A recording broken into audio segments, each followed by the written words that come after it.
pessoal, sejam bem-vindos ao nosso canal Wikigeo para mais uma aula de revisão de geografia. Tema da nossa aula de hoje, processo de urbanização e crescimento urbano.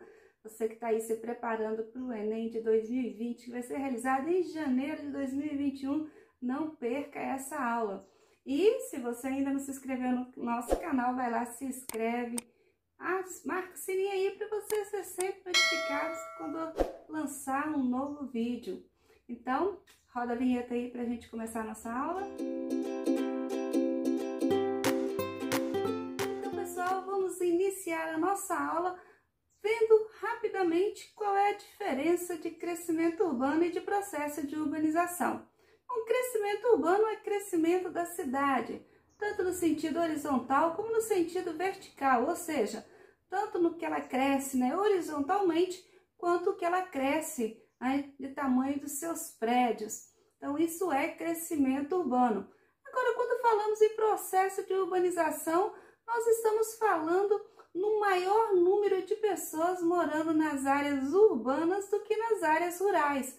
Ou seja, processo de urbanização é quando a maior parte da população de uma determinada região está morando nas áreas urbanas. Bom, esse processo a nível mundial ele é relativamente recente, tá? 2005, 2010 é que a gente teve aí, o processo de urbanização mundial, ou seja, a maior parte da população do mundo vive nas áreas urbanas e não mais nas áreas rurais. No Brasil, esse processo ocorreu em 1970, quando o Brasil passou a ter mais moradores na área urbana do que na área rural. Mas a grande pergunta é, como é que esse processo evoluiu? Como as cidades passaram a atrair tantas pessoas de forma que hoje a maior parte da população mundial vive nas áreas urbanas? Bom, nós vamos abordar dois fatores. Primeiro, quais são os fatores atrativos e repulsivos do processo de urbanização? Vamos então aos processos atrativos? Os processos atrativos são típicos dos países desenvolvidos. São, por exemplo, as questões de emprego, melhores condições de vida, melhores facilidades de lazer que atraem as pessoas para as áreas urbanas.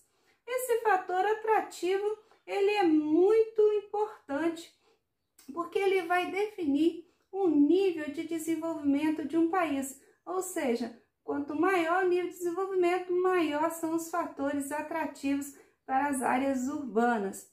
Já os fatores repulsivos são características de países subdesenvolvidos, ou seja, neste caso, não é porque a cidade atrai a população que as pessoas vão para a cidade, mas porque a área rural expulsa essa população de alguma forma. Por exemplo, quando já não dá condições a essa população de trabalhar no campo.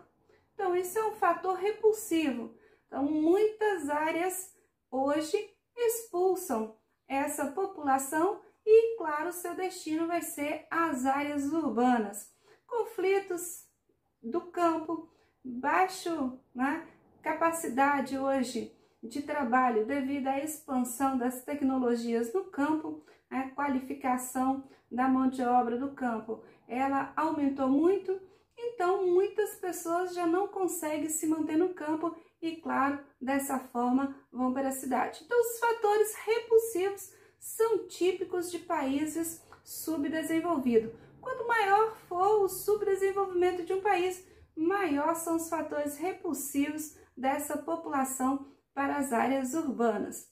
Um outro fator importante em relação ao processo de urbanização está relacionado ao poder econômico e político que as cidades vêm desenvolvendo desde os períodos medievais, quando as cidades passaram por períodos de atração e também, por que não, repulsão populacional. Vamos observar, por exemplo, as primeiras cidades que a gente tem aí catalogadas, por exemplo, a cidade de Ur, na Mesopotâmia, é tinha uma importância política e econômica muito grande naquela época. Então, é claro, ela atraía muitas pessoas. Nós vamos observar no período feudal que a descentralização do poder do rei fez com que as cidades perdessem importância e muitas áreas, muitos feudos, né, que dividiam esse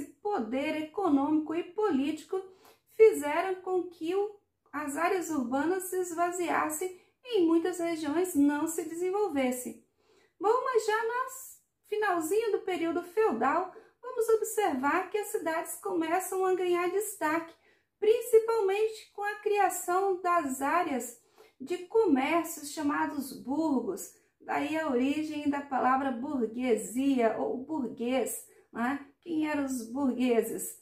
Eles eram os comerciantes que também, né, mexia com os artesãos, trabalhava ali, né, no sistema artesanal de produção, e eles cresceram no desenvolvimento comercial no entorno das cidades. Então, a redução, né, do poder feudal fez com que essa classe assumisse um importante papel econômico e social, né, do período aí, né, do finalzinho da era feudal e já iniciando aí o processo da modernidade nas cidades modernas com a Revolução Industrial. E foi justamente na Revolução Industrial que as cidades ganharam uma importância muito grande. Por quê? Porque elas passaram a ser o centro não só político, econômico e social das regiões. O primeiro país a ter esse processo de urbanização foi a Inglaterra no século XVIII, com a primeira Revolução Industrial. As cidades naquela época não estavam preparadas para tal crescimento e, claro, como qualquer cidade que não tem um planejamento de crescimento urbano, os problemas vieram com força, como, por exemplo, a falta de infraestrutura na questão de esgoto e água para a população. Isso refletiu não só, né, em problemas sociais, mas também num grave sistema, né, de saúde pública, já que as doenças eram facilmente disseminadas entre a população devido aí às precariedades do seu sistema de distribuição, né, de água e também em questão aí do esgoto e do lixo.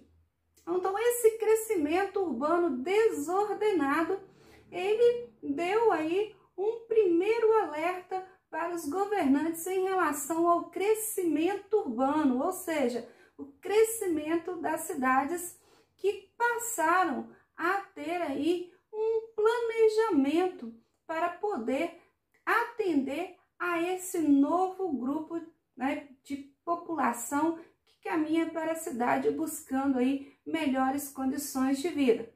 Porém, nem todas as cidades têm esse planejamento urbano. Bom, e aí, claro, vai refletir em graves problemas sociais nas áreas da periferia que crescem de forma desordenada e sem a infraestrutura necessária para atender a essa população.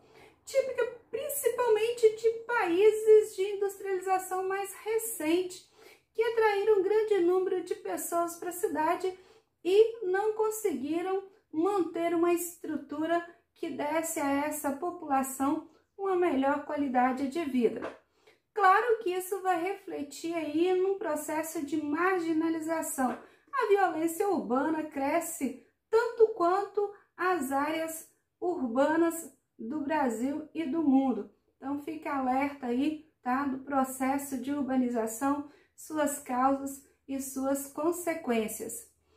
Outro problema que nós vamos ver dentro do processo de urbanização é a forma, os critérios utilizados para definir o que é uma área urbana e o que é uma área rural, tá? Muitos países têm critérios diferentes para poder determinar se uma área é uma área urbana ou uma área rural.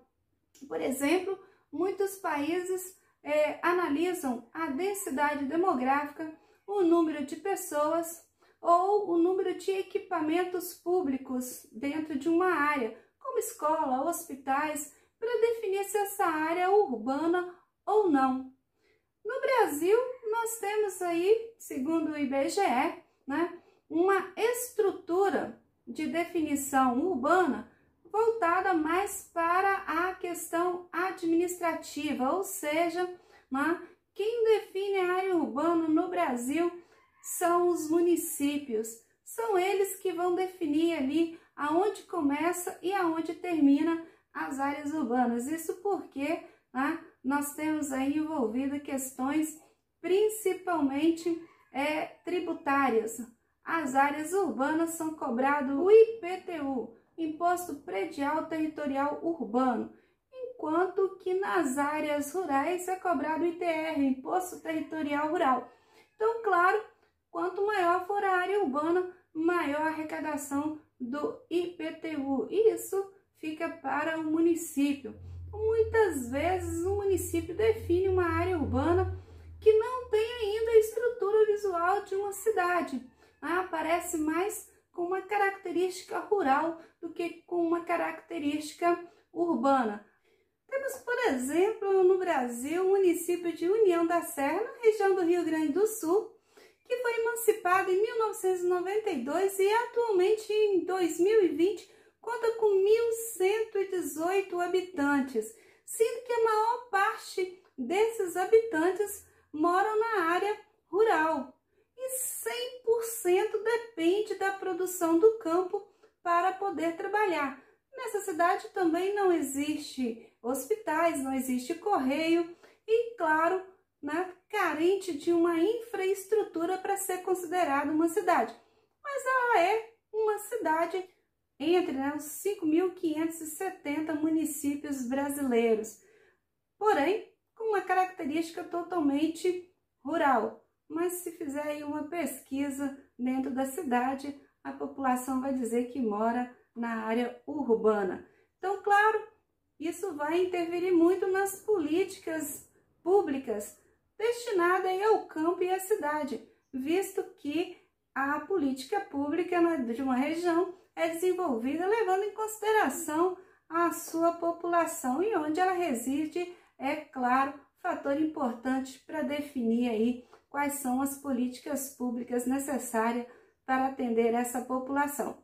Então, pessoal, dessa forma, o processo de urbanização, nós poderíamos dizer que ele não é tão claro se considerarmos as diversas variáveis consideradas para definir se uma área é urbana ou rural. Poderíamos afirmar que o processo de urbanização em muitas regiões ele é um pouco ilusório, já que não demonstra a realidade social e econômica de seus moradores.